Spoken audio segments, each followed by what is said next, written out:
Right. Are we live over here now? Oh my god, there's so many live streams happening.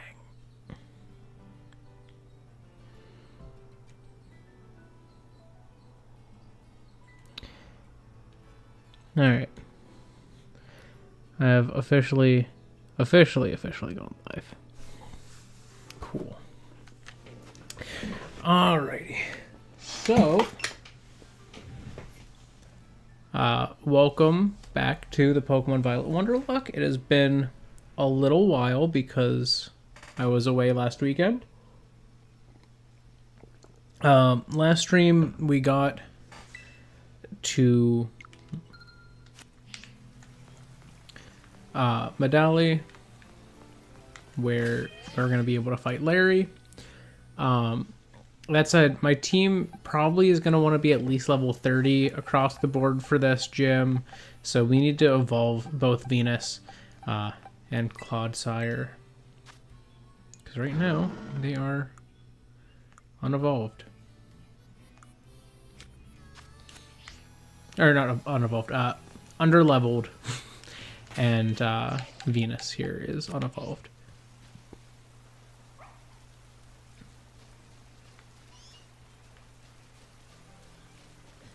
I forget which... Was Venus spring before and is now fall? I can't remember. Because I think it changes every time you boot the game in an area.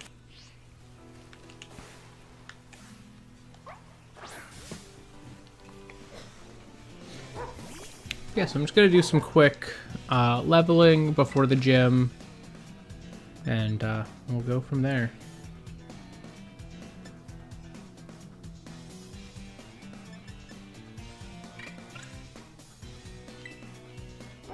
Let's see how much I can do with this. Ooh, not much.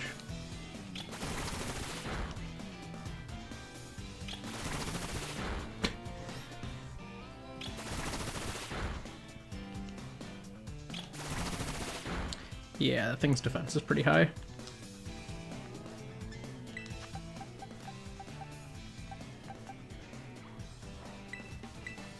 going to switch to William, who at least actually has a good attack against that. But yeah, I have some good news. If you saw the random post from last night that I made, just like a random like community post.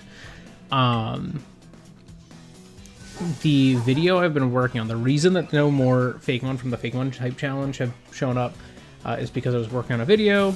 I've mentioned, I think, a couple of times, it's just kind of like a process video. Like, this is how I do my pixel art. This is, the sort of steps that I take to make things that I think look nice. But obviously it took a while. There's a, and I get to this in the video as well, but there's a reason I don't make a lot of pre-recorded content anymore, and it's just that it's really time consuming, and kind of asks for a lot of things that aren't always easy to have available. Like, the thing that comes most readily to mind is that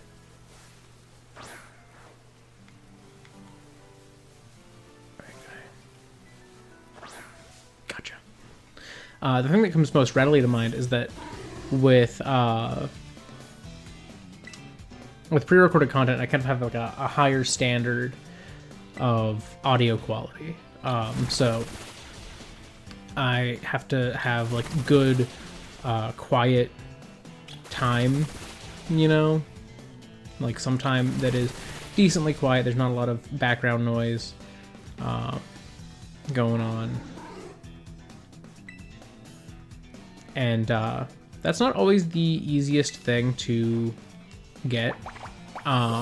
Just being a person who lives with like other people around. And it's not like it's anyone's like fault. It's just like it's difficult to have that if you don't have like a dedicated space, or are awake at times that people aren't.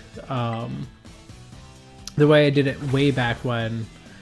Like when I was first starting making content was I just did it at night. You know, like my family would be asleep half the time I was recording. Not so effective of a strategy now.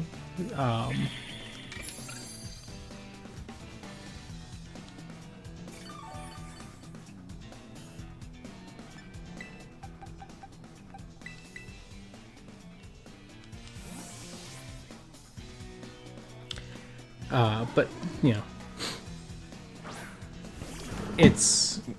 it's just more difficult having, like, a job as well, where I have to be awake at normal times.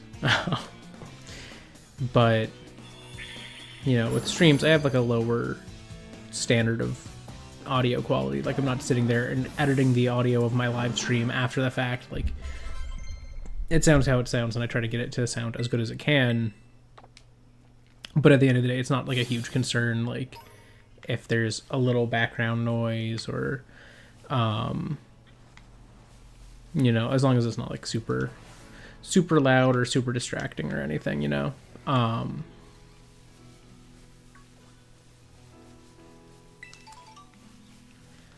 But it's, it's a little like trickier just doing all that these days.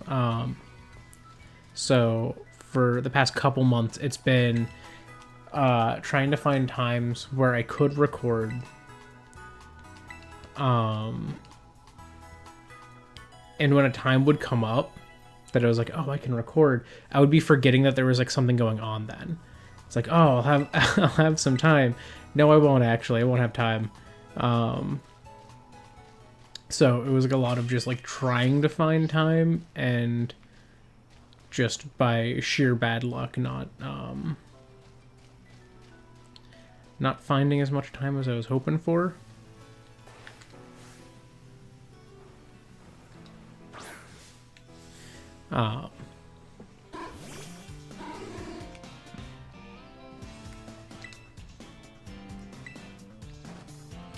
But like, I was able to find some time this week. Like I carved out some time so that I would specifically be able to.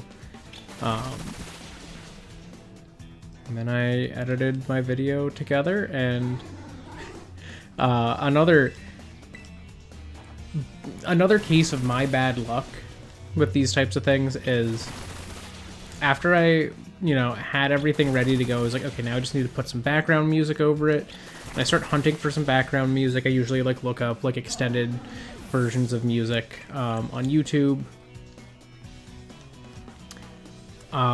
It turns out that YouTube, and I quite literally mean just updated. And the tool that I use currently can't download some types of videos. And their theory is like it's like a web, like kind of to help prevent web scraping and stuff like that. It's like an anti-web scraping system. So I couldn't download my my music, so I had to work with music that I already had on my computer. Like I was limited quite dramatically to music already on my PC, which like isn't the worst problem. Like I have some stuff already, but it's like I had a goal in mind for the types of music I wanted, of course, in my video, and I couldn't quite do that because obviously I just outright could not. Like I just couldn't download anything new, so I was just like, well, I tried. But I was able to put like some background music that I already had at the ready. It's just less of it is as fitting. I tried to pick as fitting of stuff as I could of the extended versions of songs that I already have saved. But it was such a funny like thing, because I went to look, because they had like a thing like, oh, you can see our progress on a fix if you go and look at our GitHub, and the GitHub issue regarding the error I was getting was open like 13 hours prior. And I was just like, cool. if I had done this sooner, I would have had different music in the background. Again, not the end of the world, but it's just like a funny, like, oh man. And it's funny because like some of the music was stuff I've already used before for like background music, and I was like, oh, that's fine, you know. I like this is fitting music that I wanted to use. Some of it's stuff I don't think I've used. But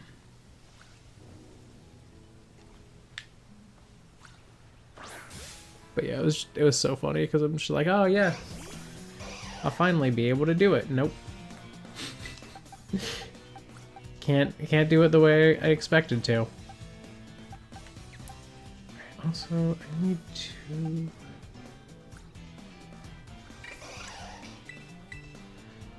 I feel like my best option is to switch here. There is some power scaling going on.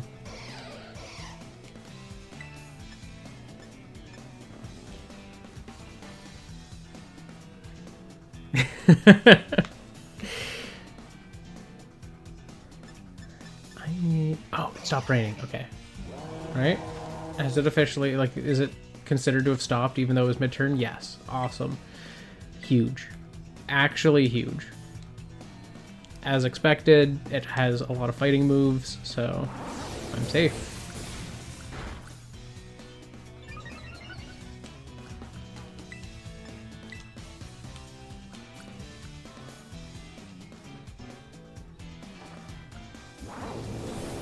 So what color is the chat today? Ooh, it's like a nice golden color. That's nice. Yeah, it's funny. YouTube because YouTube doesn't have like a chat name color system like Twitch does. Oh yeah, this was spring. Wait, let me switch you over to fall because you're now a fall one.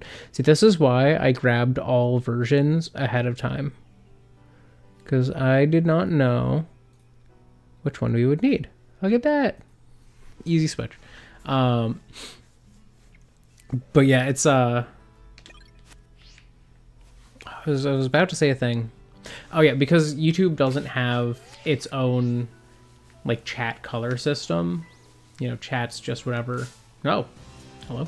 Whatever color chat names end up when it goes into like Streamlabs. It just like picks a random color. So this effect would probably be way cooler if I was doing it on Twitch, but it's fine. Nope, does that end the fight? Good. Well, goodbye, Tropius.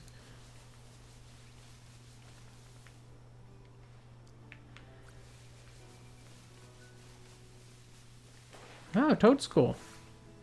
Oh, it's a Zorua.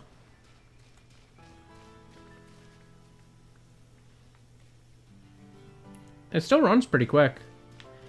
I don't know if it actually runs at the speed that a Toad School would, or if it's the speed that a Zorua would.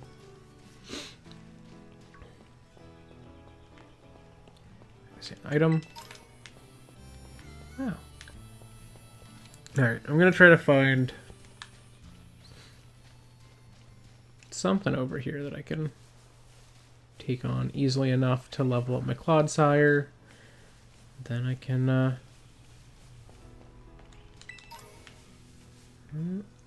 well, I guess there's another dash button. Why is it marked as question mark, question mark, question mark? Is this not one? It's a Ditto. Oh, okay. Well,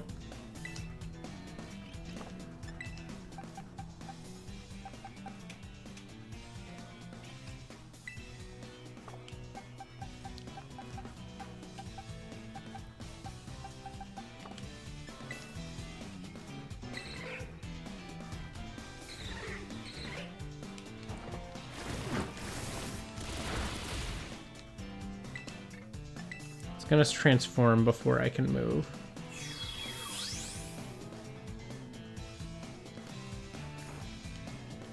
Honestly, with the material system in this game, I think it would be so much more fun if they if they used that to just replace the textures or materials of a Pokemon with Ditto's materials. Oh, of course I missed my mud shot.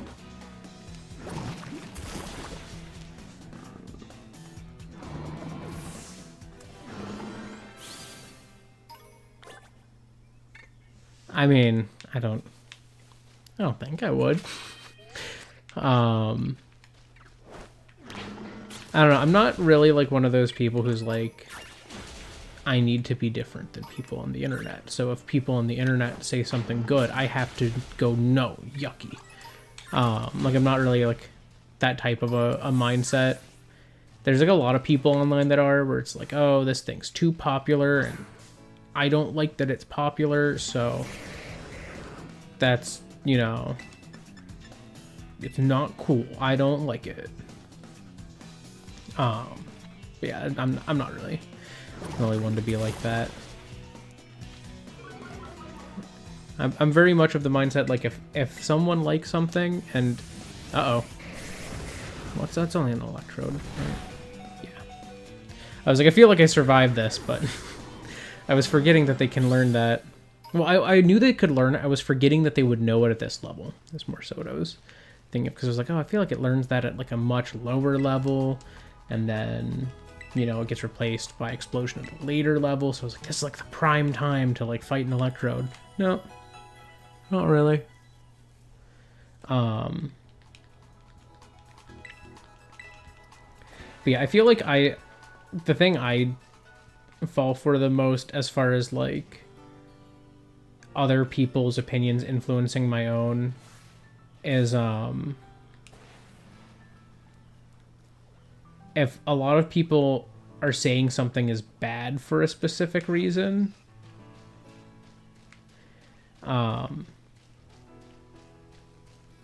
you know, like I tend to sort of fall in line with whatever that consensus is. The Ditto, but oh,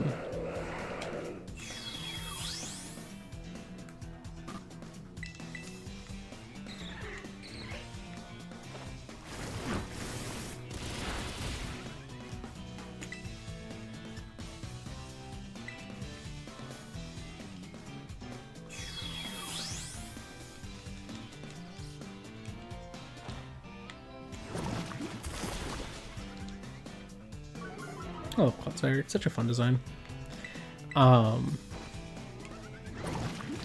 Yeah, like, I don't know, like, I was definitely like that about,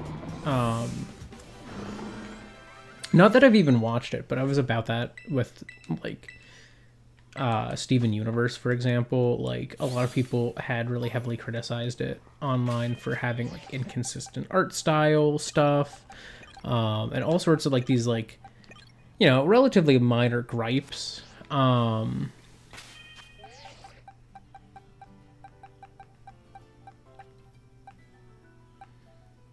guess Venus is still delayed. What am I doing? Like, just relatively minor gripes, but a lot of people were using them as these, like, huge talking points about how, like, it's not a well-produced show, it's not well made. It comes out at sporadic times, and it's like, as I've gotten, I don't know, like, a little more aware of these things, it's like, well, it coming out at sporadic times isn't necessarily a fault of the creators, that's more like a fault of the studio in charge. So, like, Cartoon Network was the reason things would be, like, coming out at weird times. Or, like, you know, the art styles varying was, like, a creative decision where it was like, oh, I want my animators who are working on this to be able to have their own styles show when they do a scene. I want it to be clear that it's one of their scenes, type of a thing. And, like, every production has something to that effect, but they tend to stick more closely to, like, style guides and reference sheets and stuff like that. There's sort of like a Bible to how to animate each character, but that was not made much of a thing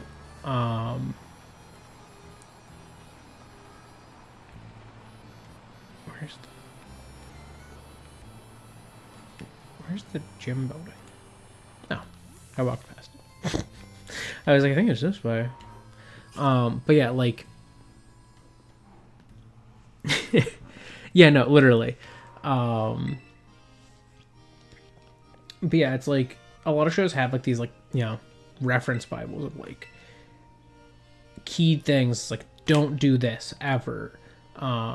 When this character does this thing, they do it in this way, like so that by the end of production on a show, there's just about every facial expression you could imagine is like pre-designed. Like this is how this character looks when they're sad. This is how this character looks when they're happy. This is how they laugh. This is how they yell. You know, there's all of these like details like that. And Steven Universe was a lot looser with it.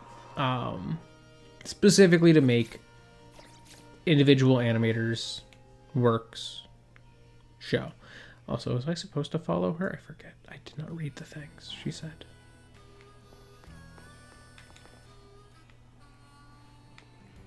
Do I do it after the gym? I think I fight her after the gym. Right? Is that what she says?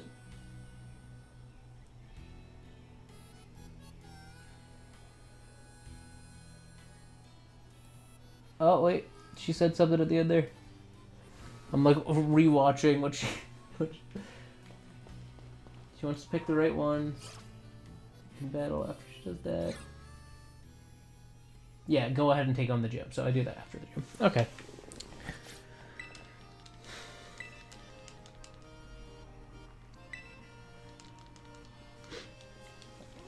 But yeah, it's like with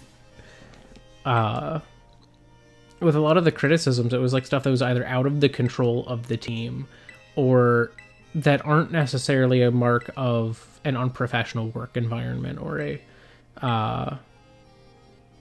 you know, like, I don't know, like I guess it's like, it wasn't anything in particular that was like done poorly. It was like creative decisions that like, you know, people didn't necessarily have to agree with, but like, also I could skip these battles, but I'm gonna do these battles. You know, it's like, yeah, they could have done this differently. They could have done this in a quote unquote more professional way, but like that was kind of the point, was that they weren't doing it in that way. So it's like, I can't really fault them if they were intentionally making it a specific way because that was part of what they wanted their show to be like, you know? Like, I can't fault that. That's just creative decisions. That's, everyone has the ability to make those as a creator. So it's like, you know, can't fault it. Or like, there's been like a lot of stuff regarding like VivziePop, and it's like, I don't know how true or untrue it is, because there's so many people saying like, oh no, this is the truth. And there's so many people who are like, no, this was addressed already. This is definitively not true. This is, you know, this way or that way, and it's just like, I don't know what is actually the case, but, you know, I feel like all of the people I see who are saying this was proven wrong, this was, you know, shown to be false, this was this was that, like, they tend to be, I don't know, like, adults or are in the animation world and stuff like that. Like, that they're not, you know, just random people online. Like, they're typically like professionals and stuff, and like, there's a part of me that's like, oh, I feel like I should trust them if they're saying that the production is not as bad as people are describing it to be or whatnot. But at the same time, I'm like, oh, but sometimes you can't trust what professionals say. So it's like, I'm at the point where it's like, I don't know what's the case, but I feel like everyone I see who says VivziePop bad, like she's a bad person, is like 16 online, and I'm like, okay, well, when I was 16, I wouldn't have, you know, been making good arguments about these types of things myself. So, like, why should I be trusting this random, like, 16-year-old I don't know on the internet who's saying, like, oh, no, she's a horrible person. Here's a thread of 300 tweets that are all screenshots of different things she did that were a variety of types of not cool over the past, like, decade. And it's like, all right. Maybe it's not the end of the world. Maybe it's not like a huge issue.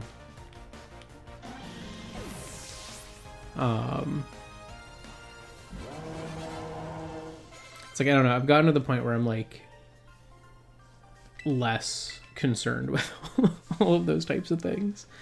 I don't need charm. Because like if I'm getting like mixed signals from a variety of people, it's like I kind of get to the point where I'm like, I have to at some point just kind of make my own decision. And it's like, I feel like enough people that I trust aren't, you know, saying like, oh, Vivzy Pop's like a bad person. So I'm like, I feel like based on that, I'm probably fine. Like, it's not the end of the world. And also, like, I've also kind of gotten to the point where I'm like, there's no such thing as like ethical anything under capitalism. So like, I'm sure that there's some things that every person I've seen make something that they've done where it's like, oh, they've done something not cool, or like they're not a 100% amazing person.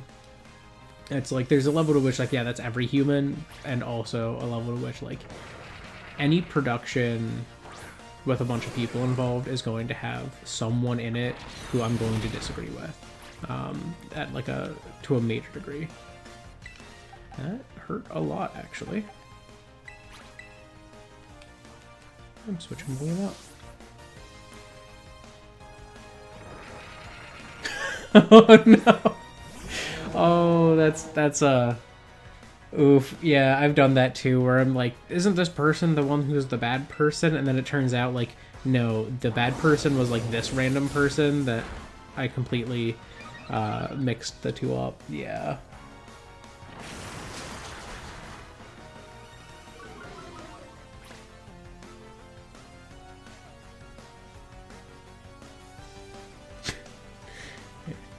You remember in the animation?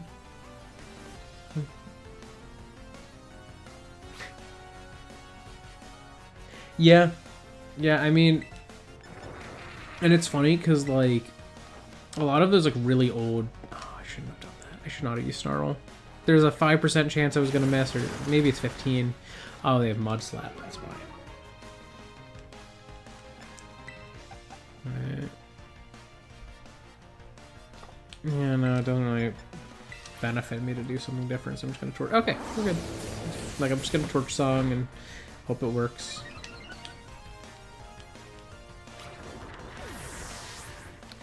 But yeah, like, I don't know. I remember when Indian Animation had like generally much smaller teams, but at the same time, it's like because they had smaller teams, things were produced at way worse not qualities, but just like the standards of production weren't great. And that's the thing, is like a lot of people are like, oh, this indie animator didn't always pay their other animators as well or something, and it's like, that just was indie animation for a long time. You didn't have the ability to. Now that there's like Kickstarters, now that there's, you know, production companies that are like, yeah, we'll help you release this, you know, like look at like Has Been Hotel, like Amazon was like, we'll give you money to produce this.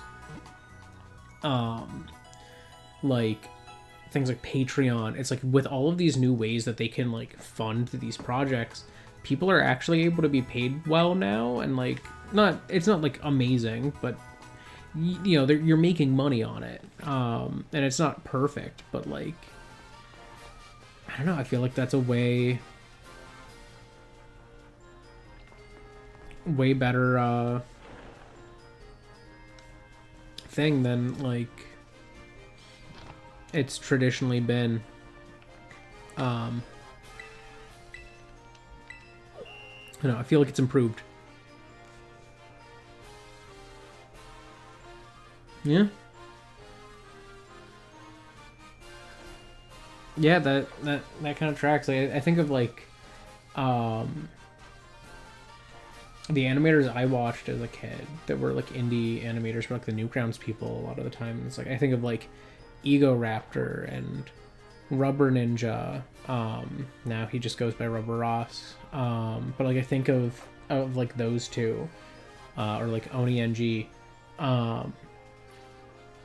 Like I think of them and I'm like, their content, like they started producing animations when they were like teenagers. Like, you know, now Aaron's getting close to like,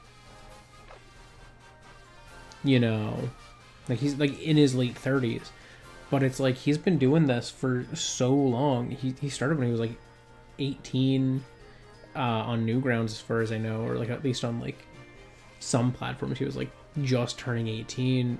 But I think of like, you know, like Rubber Ninja, I think he was like in his like late teens when he was starting to post things more publicly. It's just like,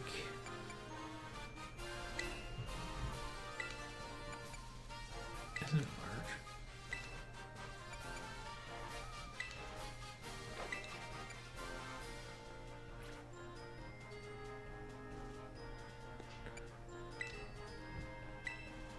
Did I get it right? Nope. I think it was the lemon. Alright.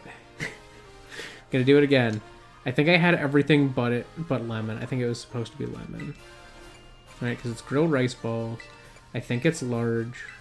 I know it's extra crispy. And I think it's lemon.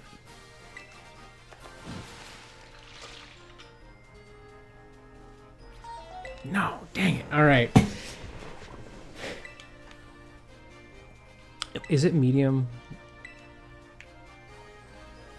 Larry, what is the thing?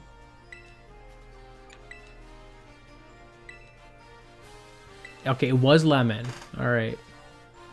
So maybe it wasn't large, because I know it's the rice balls.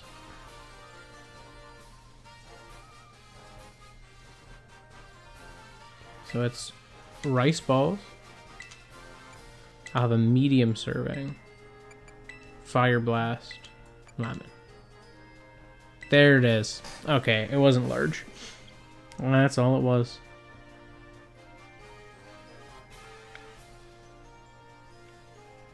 Yeah. Yeah, and that's the thing is like a lot of the people who like, a lot of them started at young ages animating and are like now producing actual things. Like I think of like Rubber Ross, he has had an idea for a series that he just hasn't been able to work on because, you know, you have to find budget, you have to find time and stuff, but like he's had one in the back of his mind for a while that he's like loosely done stuff related to for a long time. You know, like look at like Smiling Friends. I haven't watched it, but I've heard like amazing things. That is produced by people who started as like teens on Newgrounds, and now they're like making a whole show, and it's on Adult Swim, and it's really well received. And it's like I feel like so many people like start as like these like indie animators in their teens and are now like producing genuine high quality stuff. Do I? Yeah, okay. Yeah, I was like, do I talk to him? Alright, did I not heal? Was I supposed to heal? I think I was supposed to heal at that time. Well, that's fine. We ball. Or did I heal prior to entering here? I can't remember what I've done. Larry's not the toughest, but still, he could do a number to me. I come in unprepared, and I feel like I'm coming in unprepared. Yeah, I think that's fair. I think it's easy to miss the sort of like classic era of am I in need of healing?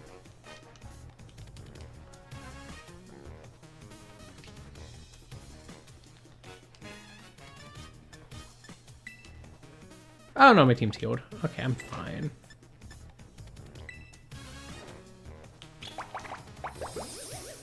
Don't kill me, please. Just use like yawn or something. Oh, slam. Ooh. Ow.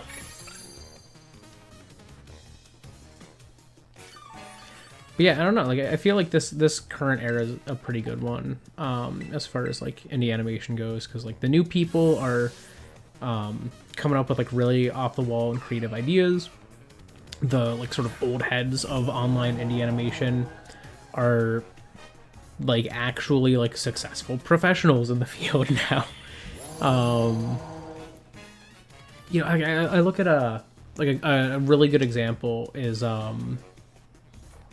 look at Junie, who's friends with like Rubber Ninja or Rubber Ross. They met through the like Gartic phone animators and stuff like that. And Junie was like at the time 17, I think, but he'd been animating for a little while. And like the quality of his animations was so high. Uh-oh. Ow.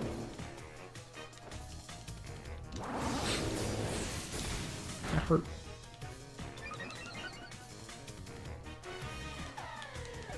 Alright. Shamon falls asleep.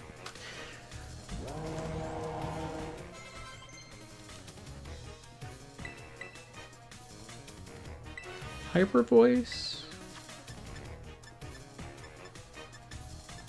I like having Snarl though, honestly, but I'm not going to use Leer much. I'll get rid of Leer for now. I'll put hyper voice there. All right, we're sleepy.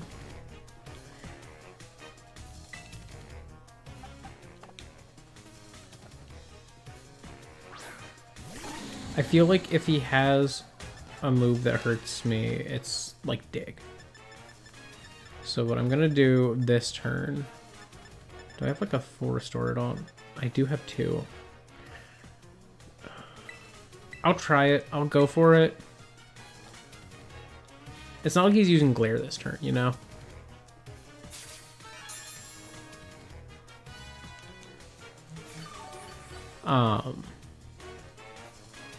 Oh, he has Drill Run. Forgot about that. Okay, that didn't do as much as I thought it would, though. So I think I'm still safe. Do I Terastalize and go for it? I think that's what I do. Because this is gonna kill. Like, I feel like there's no chance this doesn't. But yeah, like I think of Junie, like Junie is like a prodigy at animating.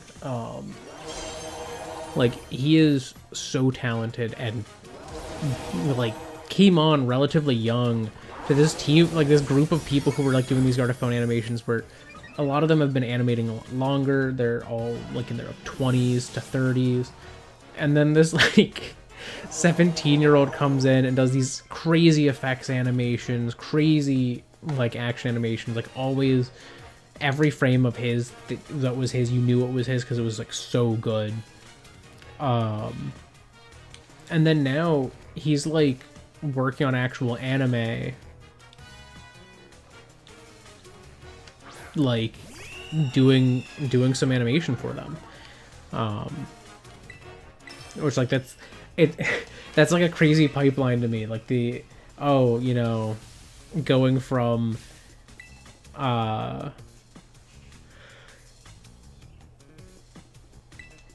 like I don't know, like going from really, I guess, humble beginnings to like being like a professional industry animator type thing. It's crazy. Like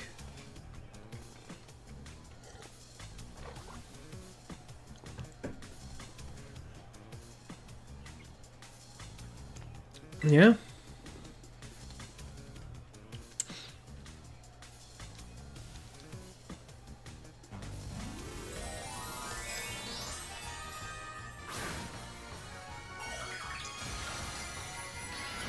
Yeah, it's crazy. Like I feel like while recently like studio animation has kind of been struggling, it's been like just being less impressive overall in just like recent times. Like indie animation has like picked up the torch and is doing like an amazing job. Bye, Larry. And it's awesome. Like I love that. It's so cool. It's like I feel like it's the same way with video games a lot of the time. Like you look at like video game stuff and it's like you have, oh hey, it's time. Venus gets to evolve. Venus is going to evolve into the fall one, the autumn one. Which, to be fair, this is one of the ones that I like more, so I think this is awesome. Oh, really? Wow. Yeah. I guess that's, you know, that's more power to him at that point, you know? But anyways, Sawsbuck, the season Pokemon, autumn form. Sawsbuck in their autumn form are known for having very short tempers. The males fight each other incessantly. I really like Sawsbuck's designs. It's funny though, I don't care for honestly, I like having Bullet Seed.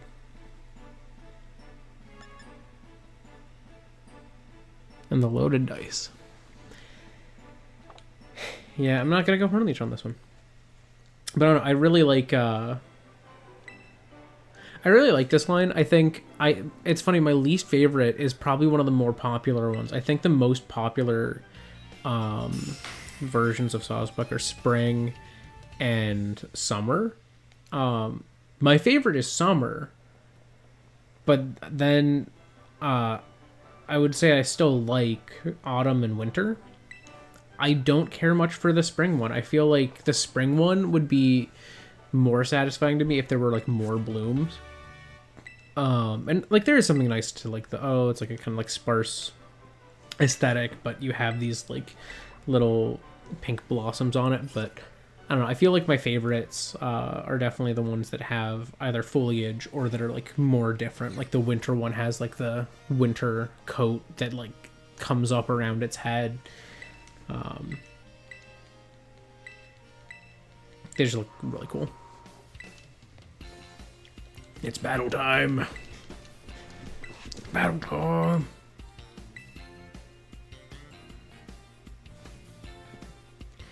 Yeah, I think my phone chat was not updating after a certain point. Go back in. Yeah, there we go. Now I can see the ones in here.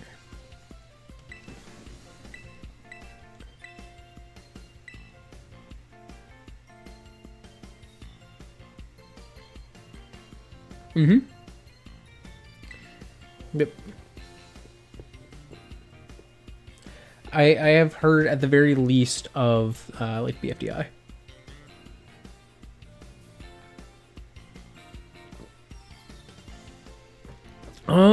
You're allowed to like make references to pop culture as long as you can justify them as either like a parody of an existing pop culture person or character or something. Like realistically you can you know, like I wouldn't make a character that's like, you know, Pokeball, but you could make like, you know, like references to existing pop culture stuff, sure. Like in some cases you can make a direct one. The safest option is to make like indirect references. Like a lot of shows on like Disney or Cartoon Network will like make references to existing things that are real but like change the names or something. I mean, there's been so many like parodies of like Pokemon. South Park had Chin Pokemon. But like there's so many. Like there's like a lot of ways you can make references to like pop culture things without having any major like legal issues, especially like when you're doing like indie animation and stuff. And there's not a lot of studios that are gonna like come for you, you know, and like come swinging at you the minute you touch their stuff. You know, like I look at the likes of like Yisuno, who well he doesn't do like content, like he's not like out here making, you know, animations using Pokemon characters. He reanimates Pokemon models and uses them an engine. Like he mods different animations into like Pokemon Brilliant Diamond and Shining Pearl, and as far as I know, he hasn't had like any major legal troubles from it. Like he's not making money on it. He's not doing something that they're 100% like staunchly against. So it's like in the end, it works out well enough for him. But like, you know, sometimes things like that can, if they like damage a brand, cause issues, and that's why you gotta kind of like be a little careful. But like at the end of the day, it's not a huge concern if it's not, you know, like a big major thing, you know. Yeah, no, like that wouldn't be an issue as far as I know. Yeah, like that. Yeah, like that level of parody, so easy. Yeah, that skirts around a lot of it. I mean, heck, there's an episode of Regular Show that references the guy who like used to hold the record for Donkey Kong, or no, for Pac-Man. He was the arcade Pac-Man like world record holder, and his there's a character that was designed to look a little bit like him, that was based on him, and was like a, you know, a world record holder in a game. And at the end of the episode, he like explodes. He's like a giant like floating head too. And the guy tried to sue the creators of Regular Show over it. And it turned out that he lost because, 1, he's not a giant floating head. 2, it didn't use his name. 3, it didn't look a ton like him. Like, it wasn't like supposed to be him. And like beyond that, like it was just, it was parody. Like, so like he had like no legal grounds to stand on.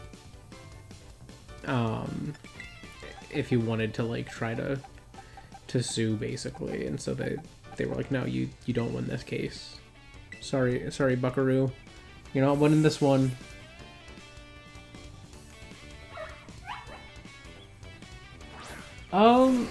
Yeah, I think realistically that's not an issue. It's not like they own the rights to that specific parody. You know, like some people might take issue with something like that if they have like a specific one that's like a part of their branding. I don't think most people would care, you know. Like I'd say like the biggest thing is if you were gonna like make money off of it and you had if you were gonna like make money off something and you were gonna use a parody thing that someone else had used and their own thing that they made money on, you know, it might be good to reach out if you can find like a proper channel to do so, and just be like, hey, is it okay if I do this? And most people will probably be like, yeah. Like, I don't know, like at the end of the day, it's like they probably don't own the rights to it or something, you know.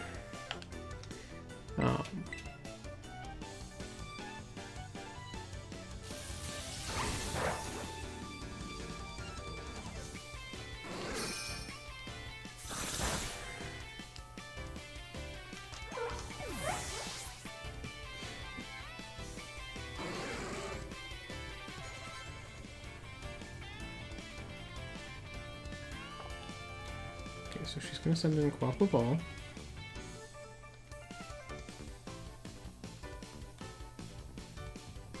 My guess is she's gonna go for a water attack. And I have a water absorbed Clodsire.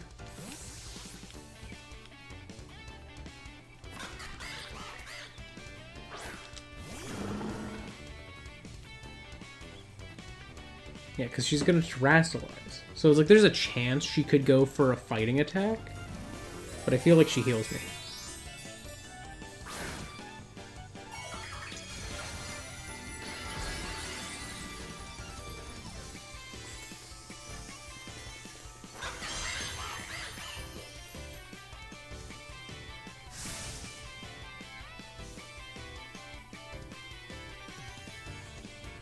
Yep. Yep. I knew it.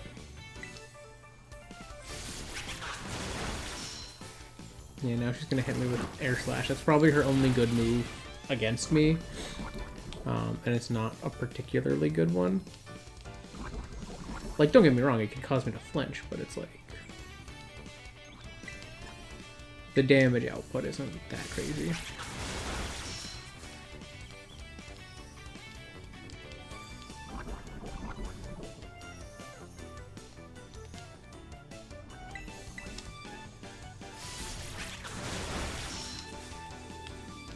No, I seem to be flinching a lot, so maybe it's not too bad for her. Well, based on this, she's gonna use Air Slash next.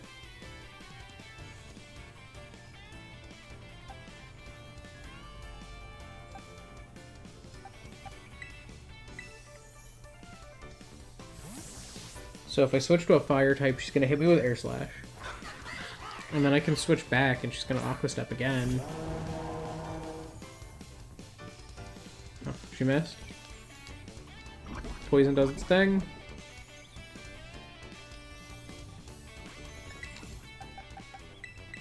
Switch back to Clodsire.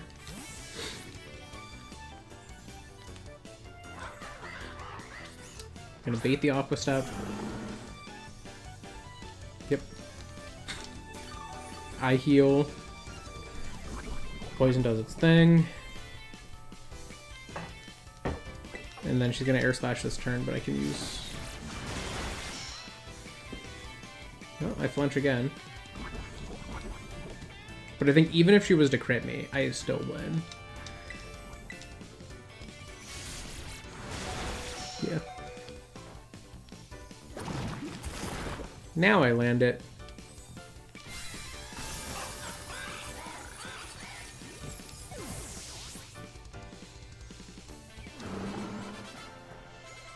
Alright. That was a successful battle.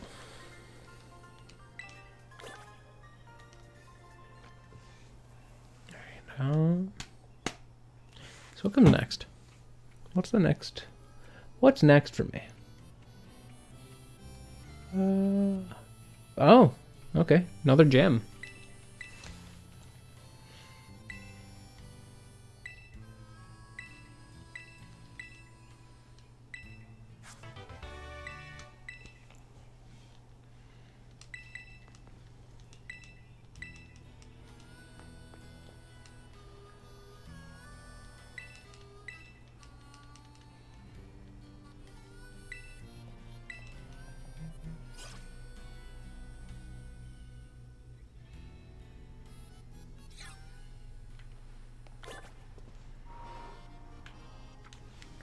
Alright, did my team get healed after that? Probably not. If I had to guess.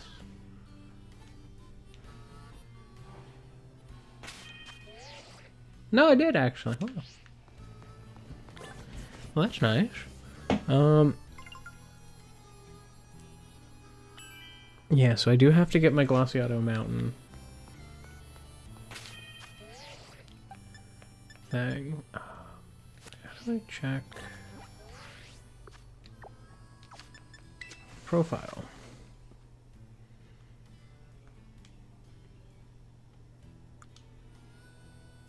Up to 45 is my limit. So I'm, again, still skirting a little close to it. But I'm about to go immediately to another gym, pretty much.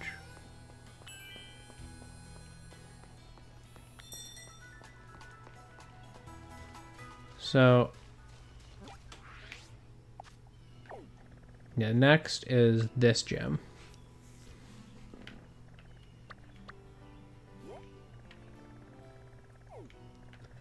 Okay, if I want to get there...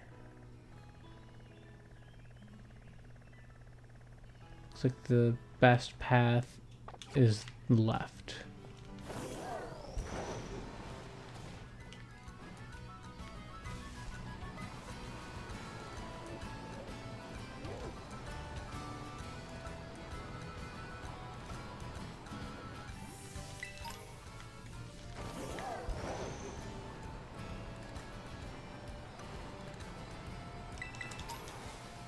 Oh.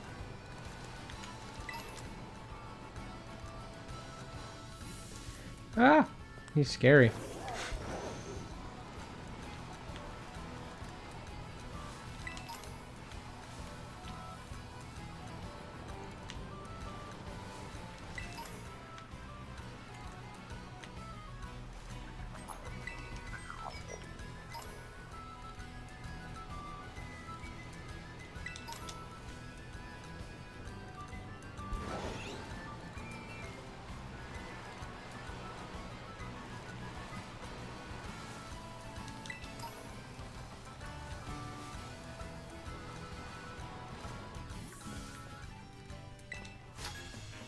I don't know which area I'm in right now and if I need to fight people.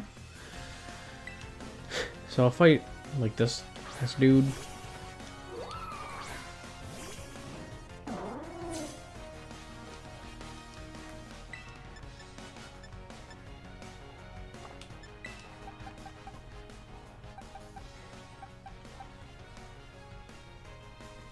I want to see if Leafeon has physical defense.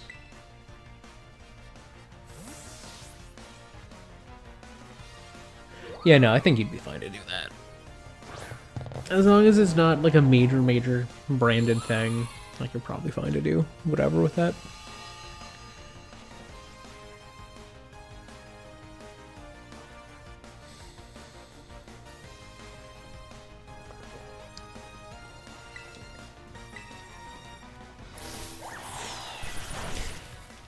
Who knows? I don't, honestly, no. I think you're right. That's what they're scared of. They just don't like to be around people.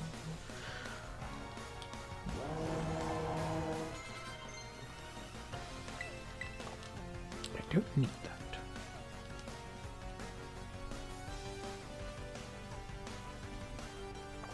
Well, they have the sun going for me, so I might as well stay and...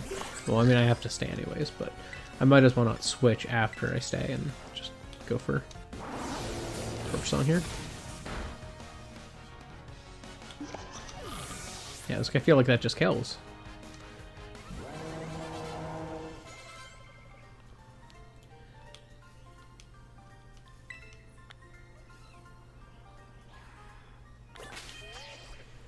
So yeah, I'm in... Yeah, I've done all of the West provinces.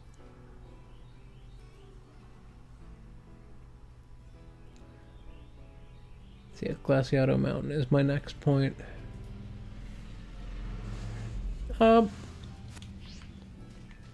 Not inherently. I think it has a lot of potential to do a lot of good for a lot of people.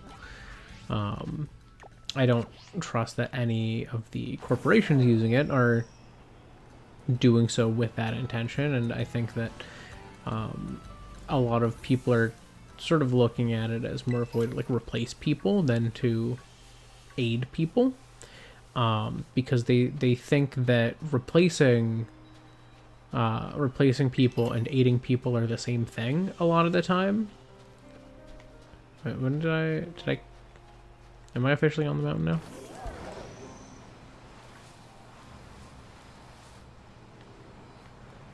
I don't remember a thing going off. Ah! Are we here? Am I on the mountain? Wait. I have to see, where are the edges of the mountain here? Okay, so I'm just gonna look up to see if this spawns on the mountain, or if it technically also spawns in the area around the mountain.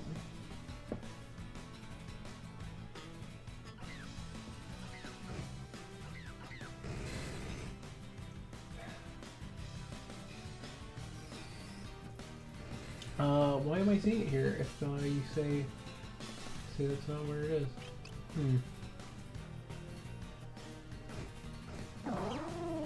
What? In what world is it not here? I'm fighting it right now. Is this an outbreak?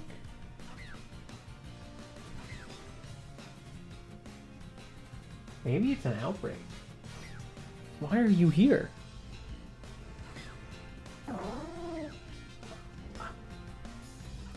Loss. I am at a loss. I'm gonna catch it to see if this is I'm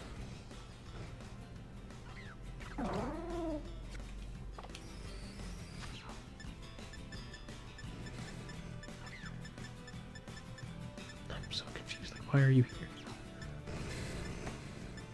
I don't have any quick balls. Am I on the mountain? If this isn't on the mountain, I'm just going to treat it as I knocked it out. And I'm just going to release it. No, I don't need Mega Horn.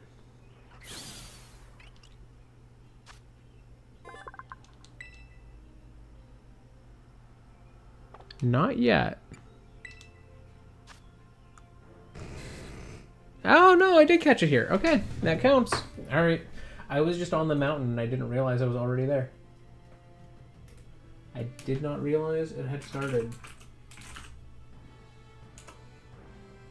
All right, so I'm gonna rename this Magnemite.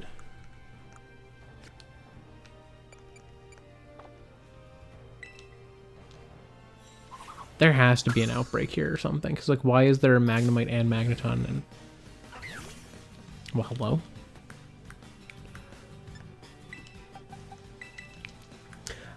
Anyways, to get to your question, not necessarily. I think it certainly depends on a number of factors. It's like it's one of those things where I feel like it's very nuanced. It's like if you're you know, because it falls into the spot, are you using it to replace people, or are you using it to do something you couldn't normally have done?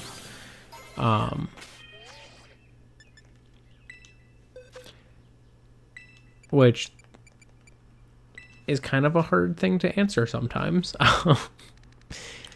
I think there have been things that used like AI voices and stuff that have done it in a non-harmful way, and I think that at the end of the day, like say like indie animators, it's not as big of a concern for me if someone who's really small, probably doesn't have the ability to pay people, and is doing this as an individual. Like at the end of the day, it's not a huge issue. I don't think it's as big of a concern for me. I think it becomes a concern for me if people are trying to like scam people, saying I made these drawings or whatever.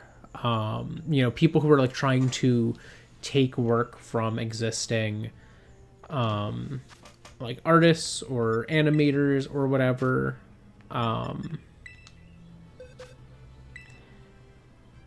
Like for example, like if you go to like Fiverr and you like try to hire like a voice actor, or you try to hire an artist, sometimes like it's just a person who's using like an AI tool to do that. And when they do that, like they're taking work from the actual artists and you know, voice actors and whatnot who are making art and voice acting using that platform. Like they're taking jobs from them. Okay. Well, I got a Pichu. I don't think I've had a Pichu or a Pikachu yet. Yeah. Yeah, that's new. All right. I feel like I always get a Pichu at some point in one of these runs, and then eventually it dies. Pichu, the tiny mouse Pokemon. Despite this Pokemon's cute appearance, those who want to live with one should prepare to be on the receiving end of its electric jolts. Delightful. Can I name it?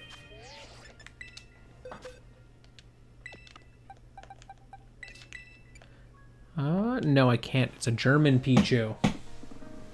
Wow.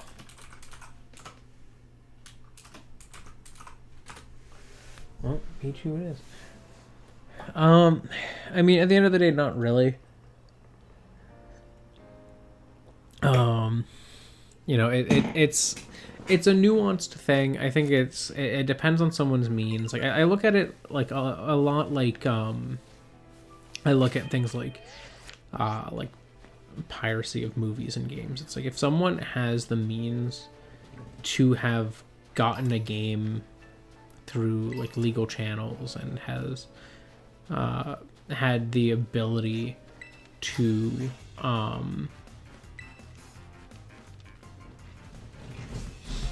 more or less do things the right way, the things like, you know, then sure, it's like, yeah, then they should have done it that way.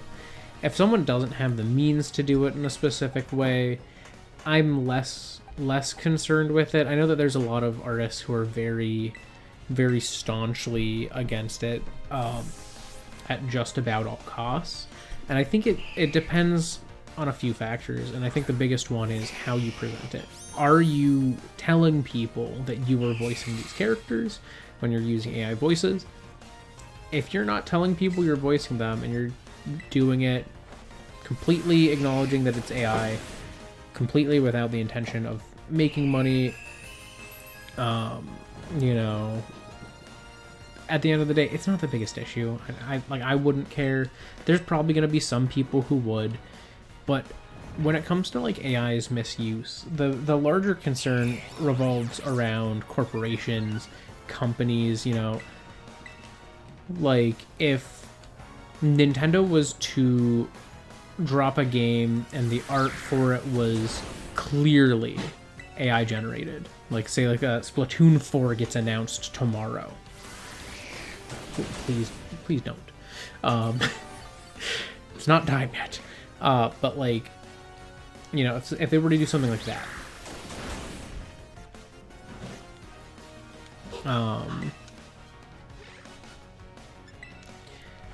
and the art that they released for it was AI based, then yes, people should be mad, because that should not happen. This is a professional setting.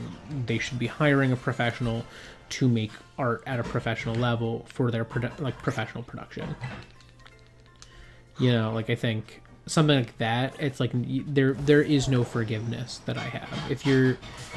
If you're using AI to replace people that you can and should be paying, you know, because you're like a large corporation, that's a problem for me. And that's when it becomes a problem for a lot of people as well. Like that's not just me. But then, you know, if it's like someone who's small, you know, someone who's young or something, like it's not as big of an issue. I think one thing I have heard from people, and I agree with this, is even doing something poorly, but actually doing it will often get a better response from people than using AI to do it. Like, for example,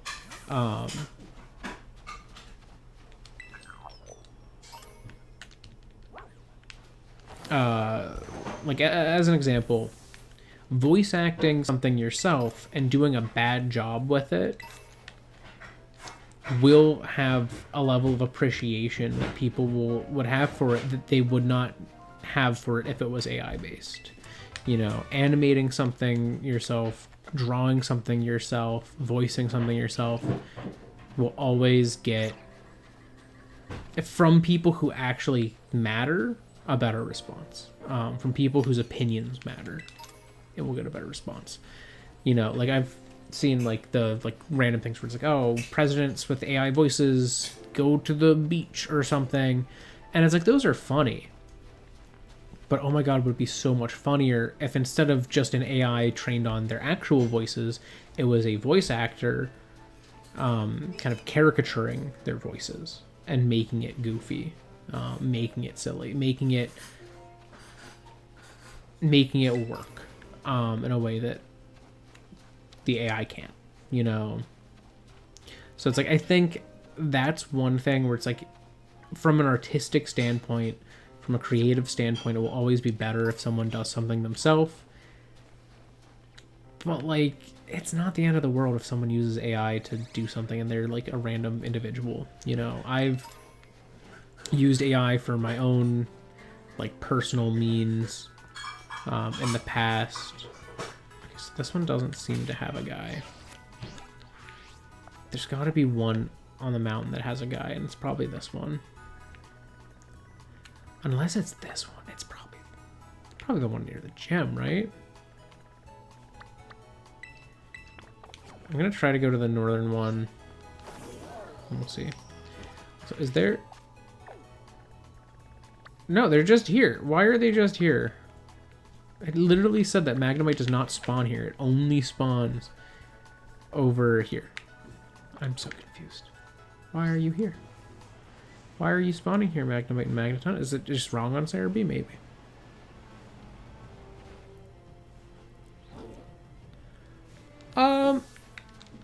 I mean, we are like a million years off. I mean, not a million years, but like we are decades off from AI ever getting to that point. So it's like, at the end of the day, it could be a problem, but we are so far removed from that actually becoming a reality that realistically, I don't even think in our lifetimes it will become a significant problem.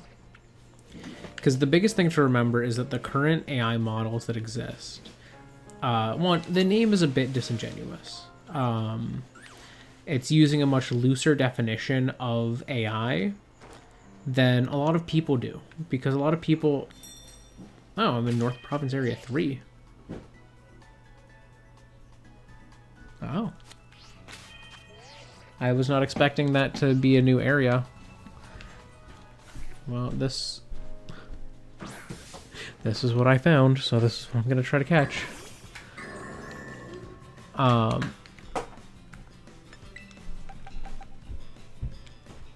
guess it's not that far off in level from a lot of my Pokemon. But yeah, like I think of, like when it comes to like the idea of like AI becoming sentient, it's like the current definition of AI we're working with like for these like machine learning models is it's not.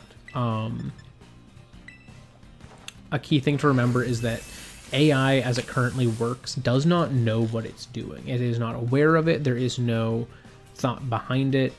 It is all probability driven.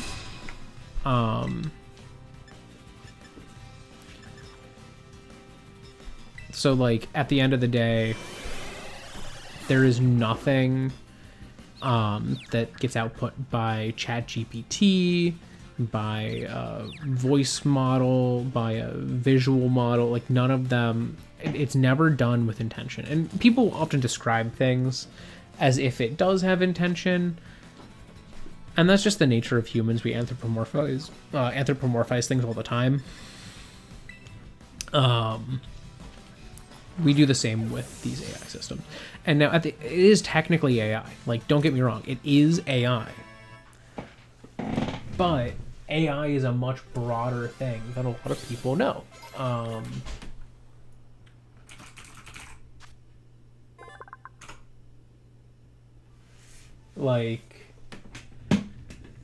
Okay, people have been saying that about like generalized intelligence, like artificial generalized intelligence and stuff like that for decades. It was supposed to come out in 2000. It was supposed to come out in 2020. It was supposed to come out in 2040. It's, to put it into perspective. Yeah, no worries. To put it in perspective,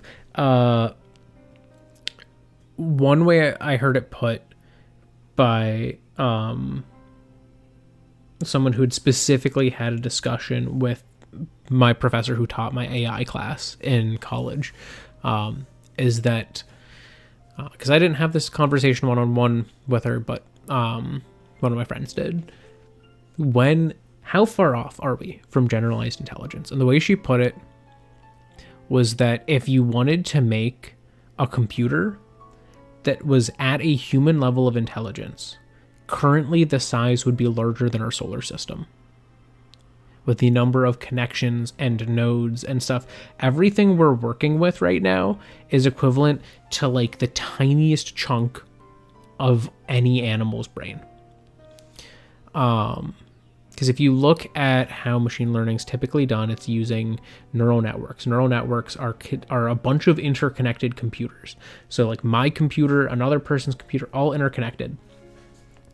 Each node on that network is equivalent to like a singular nerve cell. And that nerve cell doesn't have neurotransmitters, it just has on and off. Whereas in our brain, we have neurotransmitters. We have different types of signals we can send, all sorts of things like that. And that gives us these more complex outputs. Neural networks, they have individual devices doing an on and off. They are not smart enough. That was my major in college. So technically, arguably, but not by trade. But yeah, we're so far removed from getting to the point where a computer can understand what it's doing and actually count as a generalized intelligence, that the idea is almost unfathomable at this point. Now, things also do tend to move faster than we expect them to. So realistically, by 2045, we will be a lot closer to generalized intelligence than we expect to be. But we're still like really far removed from it. I mean, right now it's all probability driven. A lot of things are machine learning, and machine learning is just a computer taking an input and then calculating an output based on everything that's been included. So it doesn't know anything. It doesn't understand anything. If you ask it a question, the answer it supplies will be probability driven based on your previous conversation and not accurate. I got into an argument with Google's Gemini AI. So I'm going to give this its name and get ready to trade it. Oh no. I'll send it to my boxes and then I'll rename it there. But I got into an argument with Gemini because Gemini can see images you upload to it, and it tried to tell me it couldn't. And I'm like, no, you can, you already have in this conversation. And it would go, oh, I'm sorry, I was incorrect, but I can't look at the content of the images.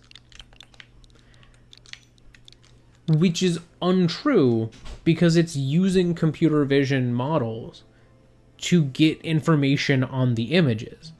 So like one of the pictures I uploaded was a logo that I designed for something, and it recognized that it was a logo.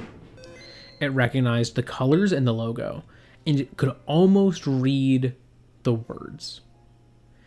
One of the words in it was cube, and it read that as club. But it got everything else correct.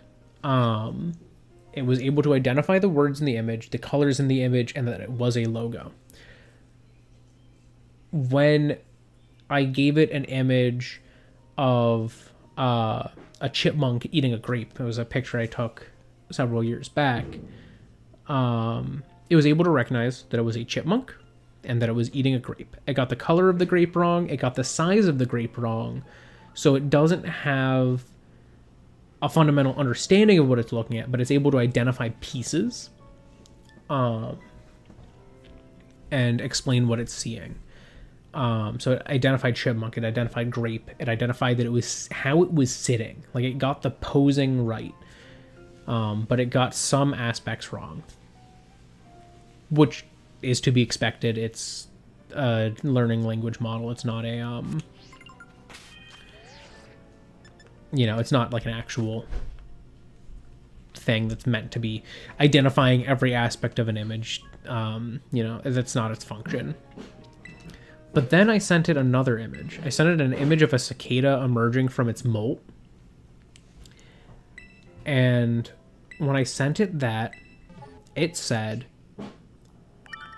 it appears to be an image of an insect, but I can't tell you more information because I don't have access to the images uploaded.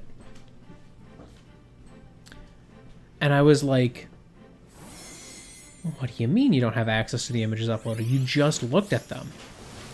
So I said, well, then how do you know that there's an insect here? Like, that was what I asked it. And it tells me, from context in the information earlier, you mentioned that there was an insect earlier. And I was like, I did not. And I'm like, maybe it could have gotten it from the file name. But it never referenced the file name, because I feel like if it could have identified that, oh, it was just in the file name, so that's why I said this, it would have explained that. But it also would have been able to know because I said cicada in the file name. So then I was like, okay, but then how did you identify the chipmunk and the image I sent earlier? And that it was eating a grape. And Gemini says, because there was I'm a learning language model, I got that from context from earlier in the conversation. And I was like, where was the context that there was a chipmunk eating a grape? And Gemini tells me, on one of the websites you sent me, it was talking about chipmunks and grapes. I sent it in my own personal website, which does not have anything. It doesn't even have that picture on it. So there was nothing about chipmunks or grapes on my website. And I just was like, Gemini, that's just wrong. That's not correct. You're just incorrect. That's completely false information. You're just making this up. And Gemini's like, I'm sorry. I guess I am wrong. But then continued to say, like, it does not have the ability to view images that are uploaded, which is just untrue. It can. And that's one of the issues with these like learning language models, is they can seem so human, but also are fundamentally not understanding. It's all probability based. They will say things that make no sense. They will not provide good feedback. They will be incorrect. And the more we train them, the better they get at having the correct probable answers, but they're still like not understanding what they're looking at, what they're saying, any of that. So it's remarkably far off, even though it feels often like we're closer than we are. I don't want to say like a definitive timeline, but I feel like because things move faster than expected, and a lot of people are like, it's going to take thousands of years. I'm like, it's maybe hundreds of years. Yeah, I could name it Baba. I forgot to read the text for Electrode. Wait, I'm going to go into the decks real quick. And we'll read that. Please be... Hey, it's English. We can name it. We can name this one. So I'm going to nickname it now. Alright, we can do... Yeah, we can do Bob-Omb. Boop, boop, boop, boop, boop, boop, boop.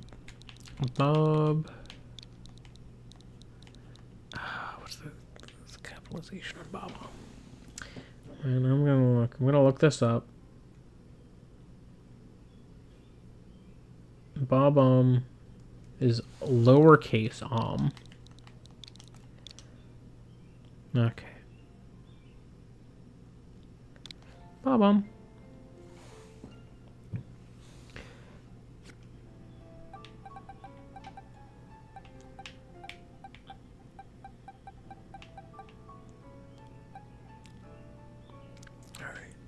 So I'm gonna put the name in the thing over here. I don't think so.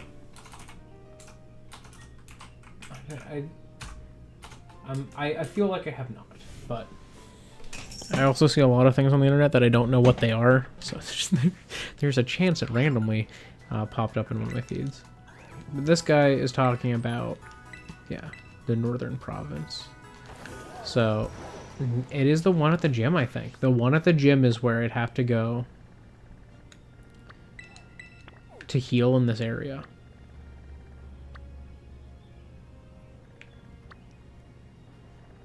Because I don't think there's one there. So wait, I'm gonna go back to here, and I'm gonna go up to there, and I'm gonna see if that's how I get to a spot to heal. Oh, I forgot to mark the stream that I caught those in. So that's 8 and 8. Whee. I'm so used to being able to fly in this game from the DLC that I'm like, oh, I need to go over there. I'll just fly.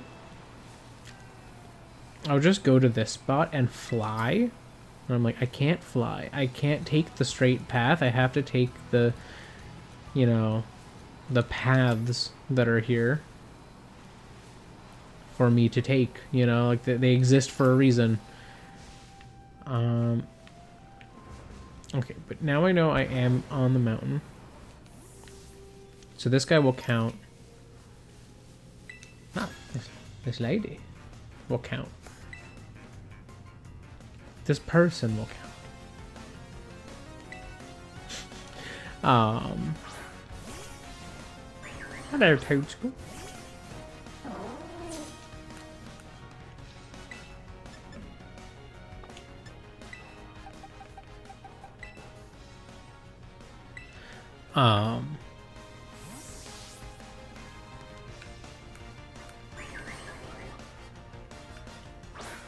Flying? Yeah, we flying.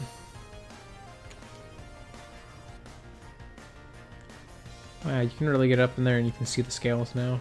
Like a little bit, like the slightly bumpy texture that they gave Zard. To kind of give an idea of like very fine scales.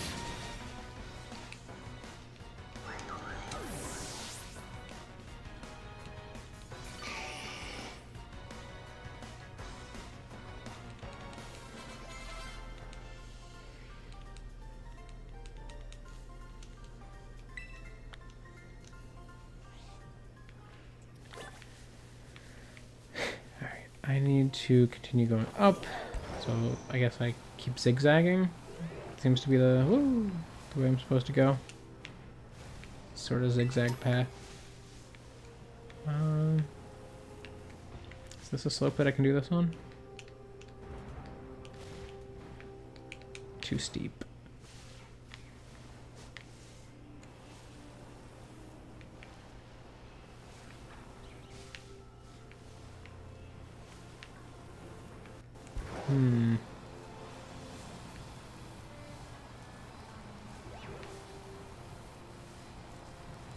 Oh wait, the path goes this way. I went the wrong way.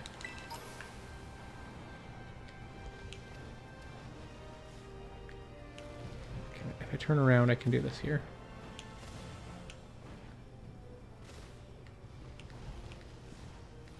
Okay, can I get out of this tiny little bowl, please?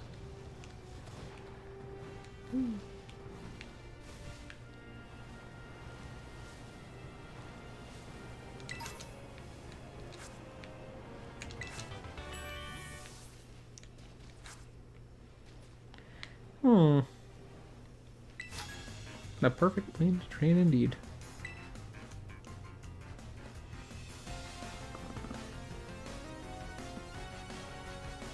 Is it really?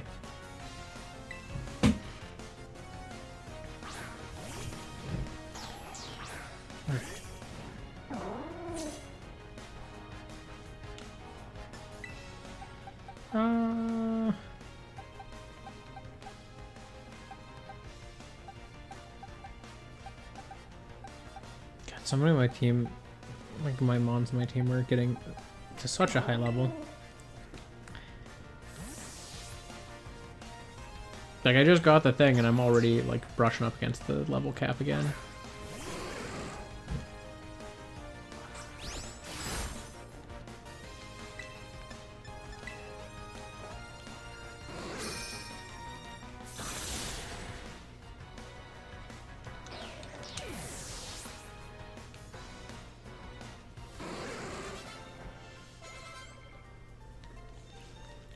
I'm gonna have to swap some teammate, like teammates off the team, I think, just to keep from over leveling.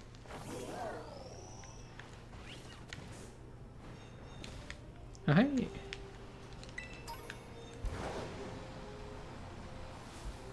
Oh, I can see the signpost for where I'm going. That said, I think I should probably swap the level 45s off the team now.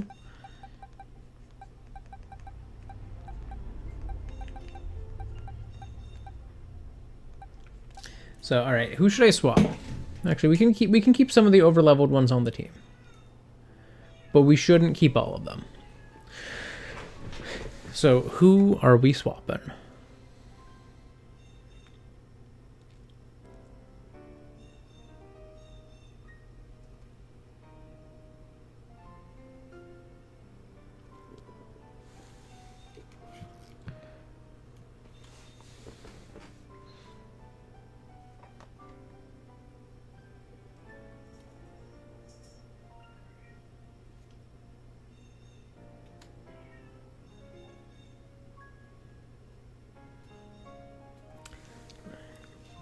I feel like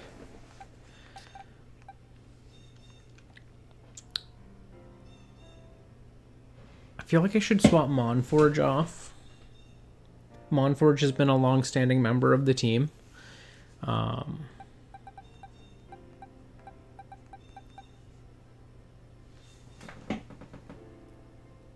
I feel like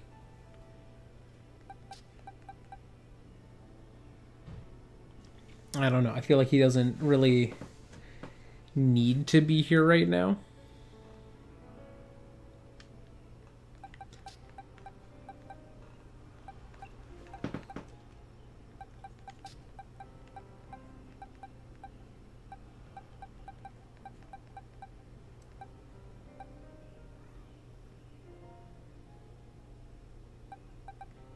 Though I guess it's above 45. So I guess I can keep them here for now. And if they level up too much on the climb, then we'll adjust things.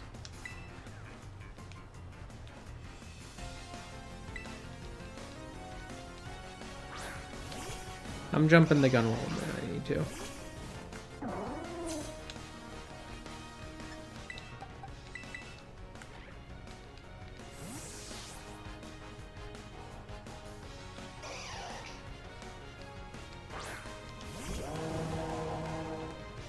Oh no! He had a dark type move. Didn't do as much as I was worried it would, but I thought he was gonna go, oh, normal type, I hit with fighting type.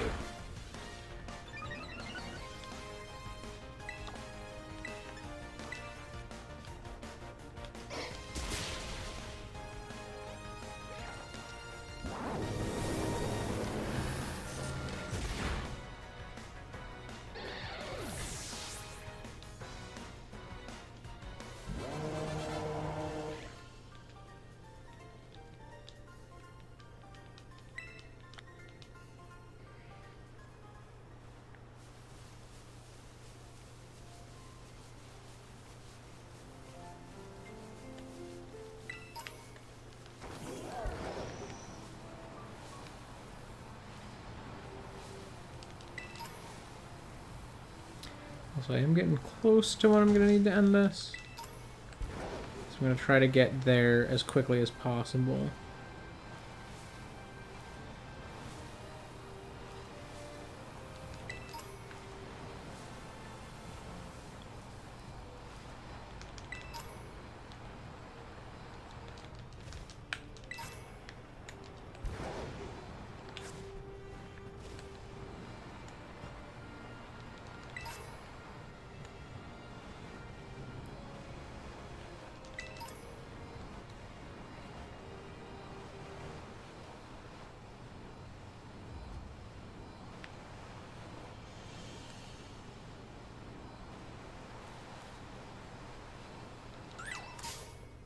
Ah! Got jump scared by a bergmite.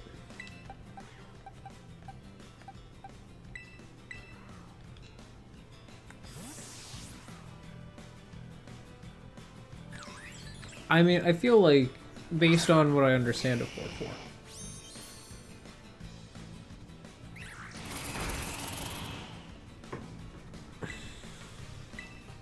Unless there is a definitive, like, character who is just God and has godly power and whatnot, then maybe not 4.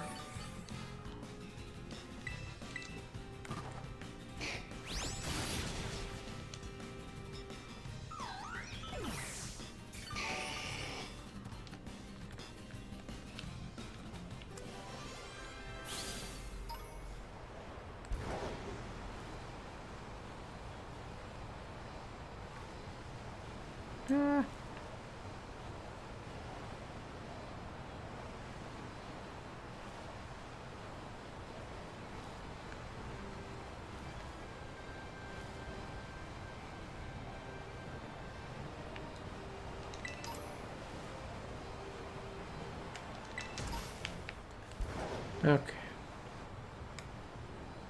There's a guy at this one. I knew it. Okay.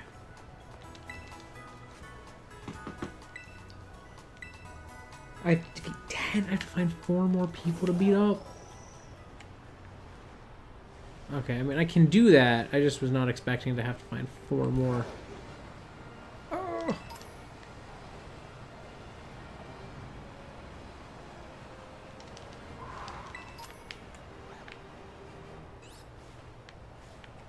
And it's like a friggin' blizzard up. Oh, never mind.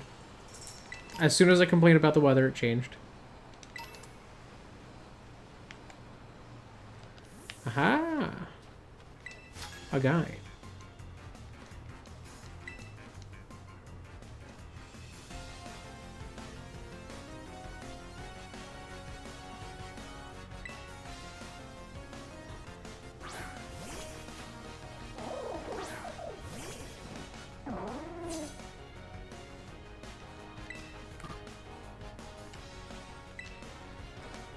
Oh, I should have switched. Oh, there's a chance. If I get all 5 hits, I think this kills. Come on. Or if, like, one of them crits. Okay, we're good. We're good. That was not the smartest play, but it worked out in the end. Hey, guys. Alright.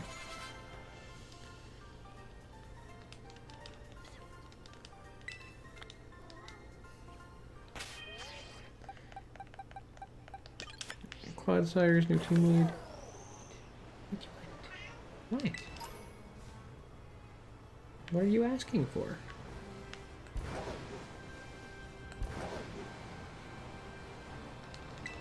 I know not what you want. Ah.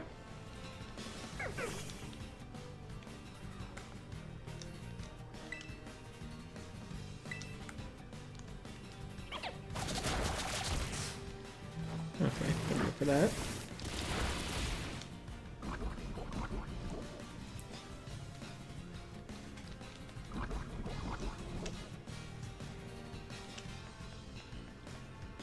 But if I switch to Shoutmon, it has to use Thrash this turn, so it can't hurt me.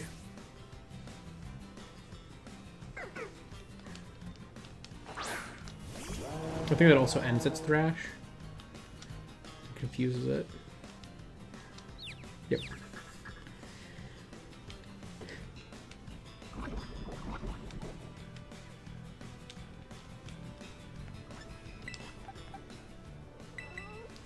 I'm gonna switch to Larvesta.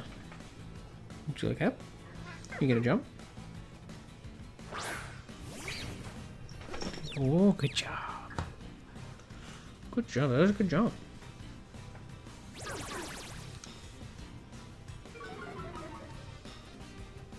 I have cat now. And this pleases him.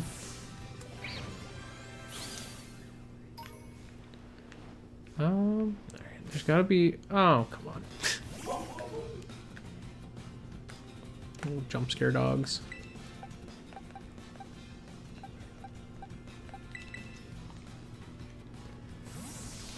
So I feel like if I go towards the city that way, there has to be at least one other trainer.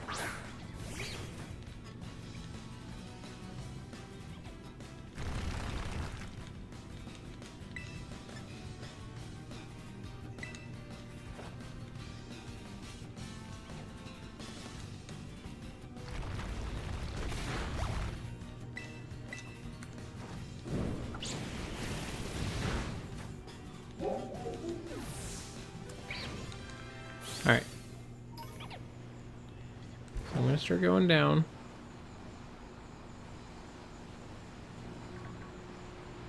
I knew there'd be someone on the way to the town here. So I think this is person number 8.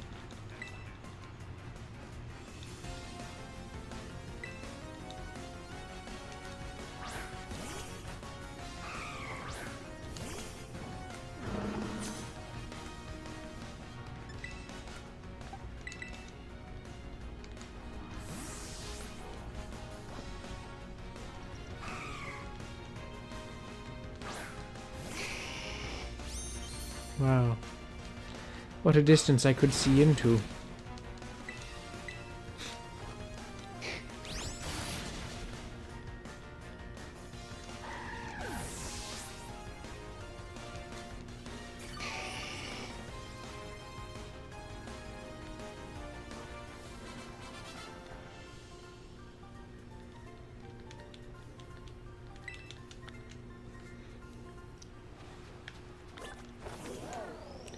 Alright.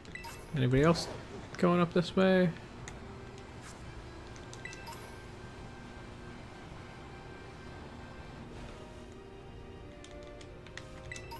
Nope.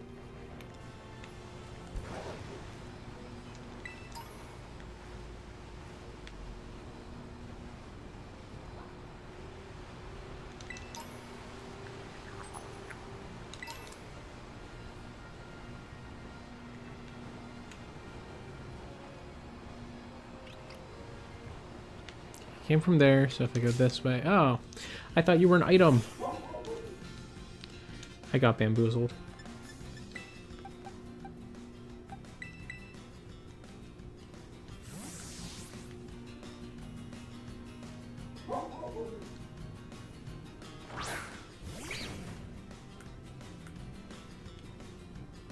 They always use dig. Stop this.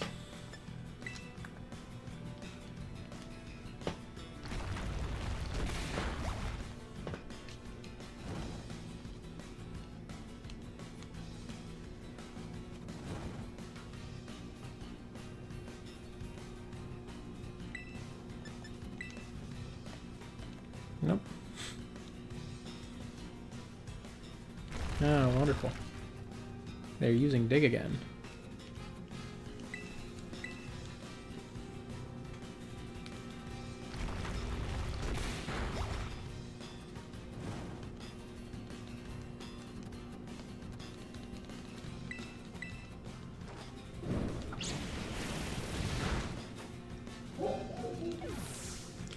All right.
I know there has to be more trainers.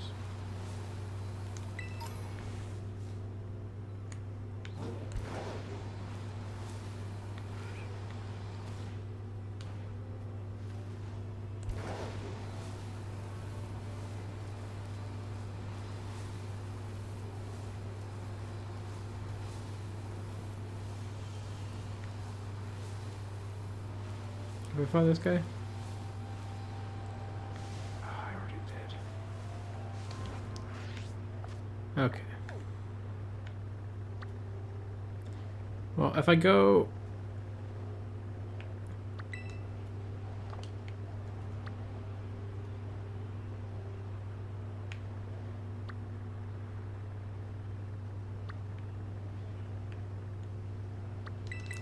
Here, I'm gonna fly back to here.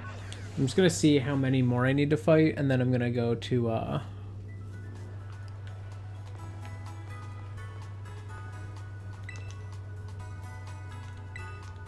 Okay, 8, so I need 2 more. That's what I thought.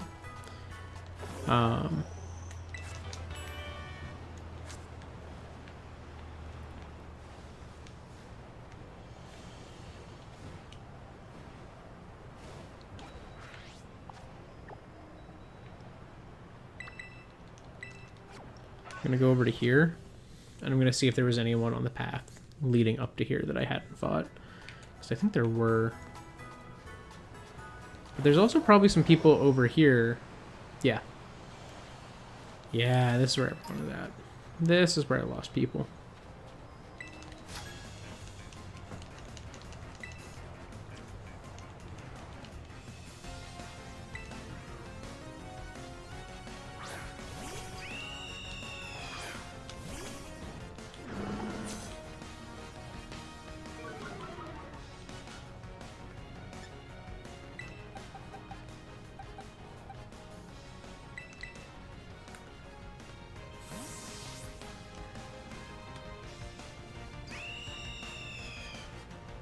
Charizard gonna be standing?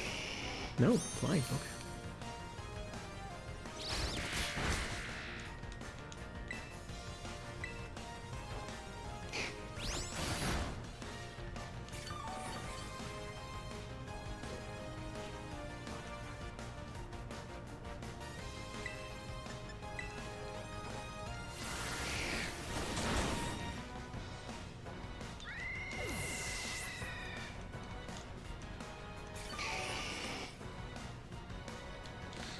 Okay, one more trainer.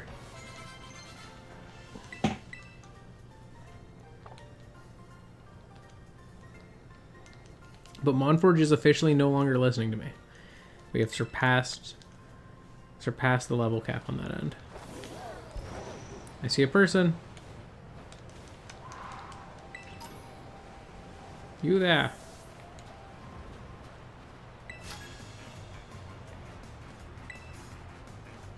I couldn't see their dialogue option. There's always like a little word bubble above them.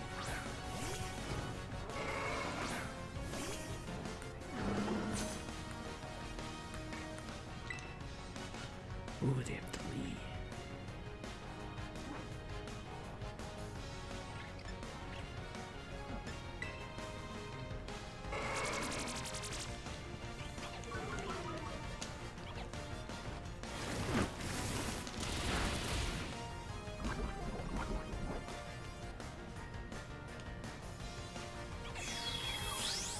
Oh, it's a fake.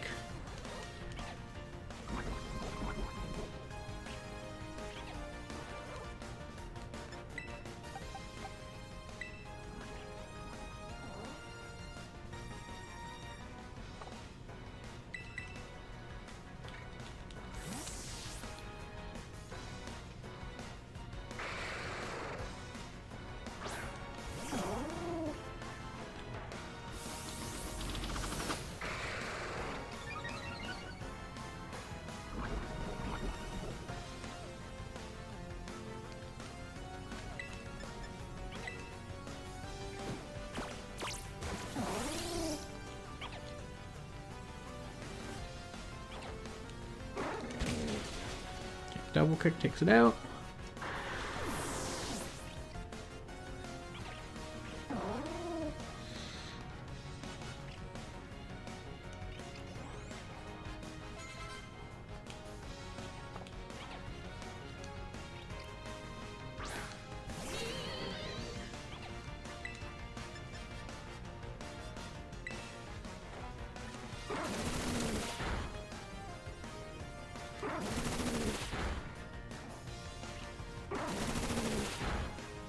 Bullet Seed takes this out.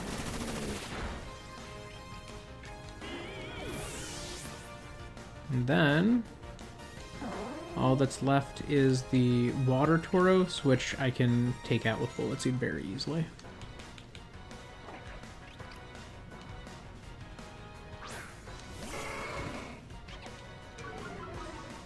But it does have Intimidate. But I'm still doing more damage. So I think I'm good.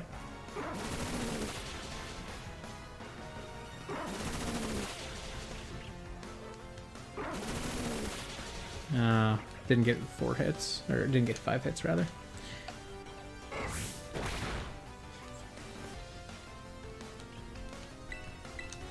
But if I just Bullet Seed again, Tauros goes down.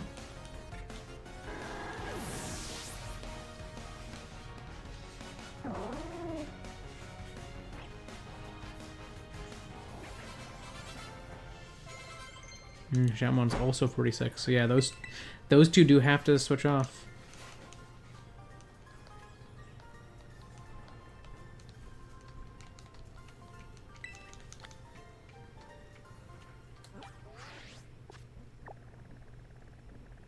But I can actually heal now, which is huge. And I can wrap up the stream.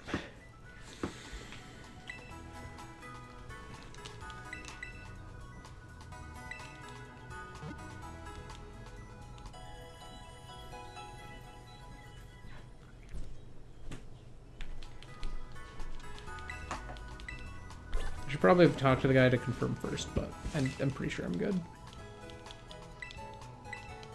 Yep. Cool.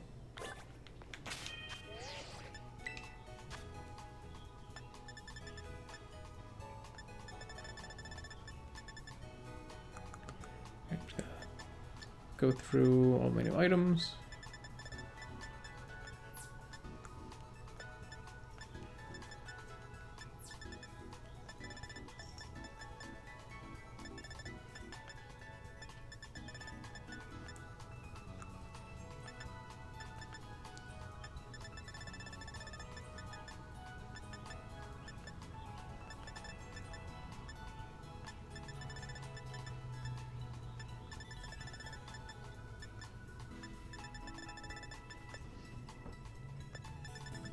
This. Oh, Bronzor. Okay. There we go.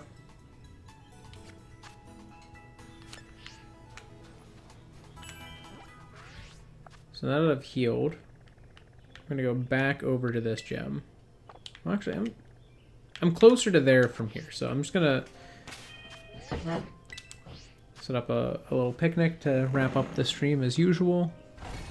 But next stream, we're going to be swapping out some team members because they are now too high of a level. I know, Charizard, it's too much soap, but you needed more.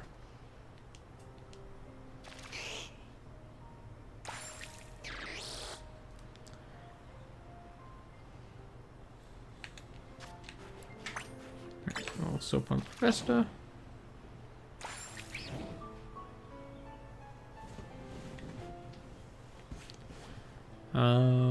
Next.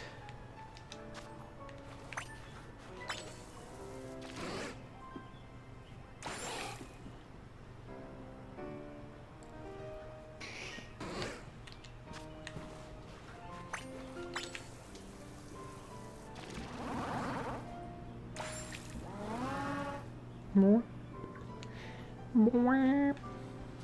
I need you.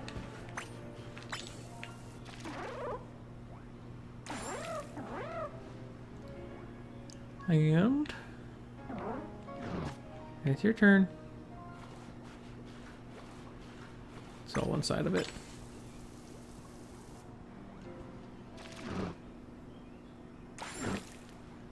Happy. All right. So the table's not visible. Table's not visible, so the ball's going to be invisible, but I'll let him chase an invisible ball. But yeah, so thank you so much if you joined me live or after the fact. Either way is cool with me as long as you had some fun. That said, I am going to do human things as humans do, and you probably should too. So I hope that answers the question. Yeah, wrap it up. One last thing I will say is that, I don't know, I might just have it upload tomorrow, I'm not sure.